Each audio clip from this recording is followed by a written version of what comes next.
Bonjour, je suis avec Jean-Baptiste Moreau, député de la Creuse. Salut Jean-Baptiste. Salut Roland. Il est membre de la commission économique que j'ai l'honneur de présider. Et cette année, la commission économique visite le Salon international de l'agriculture, la plus grande ferme de France. On vous avait demandé de nous poser des questions pour mieux comprendre ce qu'est ce show. Et ben voilà, on va y répondre aujourd'hui. La première question, c'est le Salon de l'agriculture. Est-ce que c'est un show politique et juste un show politique ? C'est quoi vraiment le Salon de l'agriculture, Jean-Baptiste ? Alors c'est un show politique, ça c'est sûr, hein. On a le défilé des hommes politiques tout le temps, mais c'est aussi important pour les agriculteurs, c'est une fierté pour les agriculteurs d'amener leurs animaux au Salon de l'agriculture, et puis c'est aussi un lieu unique de rencontre entre les agriculteurs et les citadins qui aujourd'hui sont complètement déconnectés des réalités du monde agricole. Et donc c'est aussi un lieu de rencontre pour expliquer ce qu'est l'agriculture aujourd'hui, loin des images d'Épinal de L'amour est dans le pré par exemple. L'amour est dans le pré, c'est pas mal l'amour dans le pré.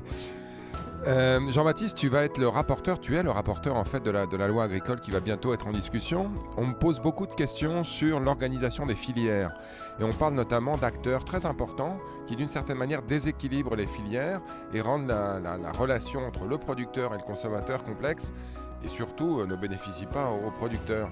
C'est quoi ce défi et comment on va gérer ça dans le cadre de la loi agricole ?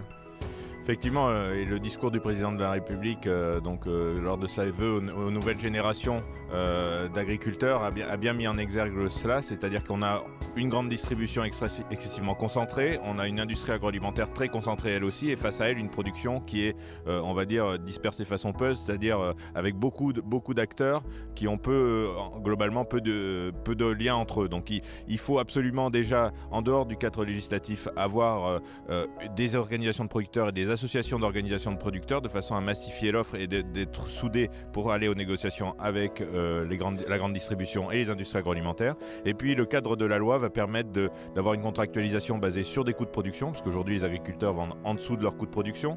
Donc une contractualisation proposée par les agriculteurs sur les coûts de production, et puis un encadrement du travail des grandes et moyennes surfaces avec encadrement des promotions, et puis empêcher les grandes surfaces de faire de la course au prix bas sur les matières premières agricoles.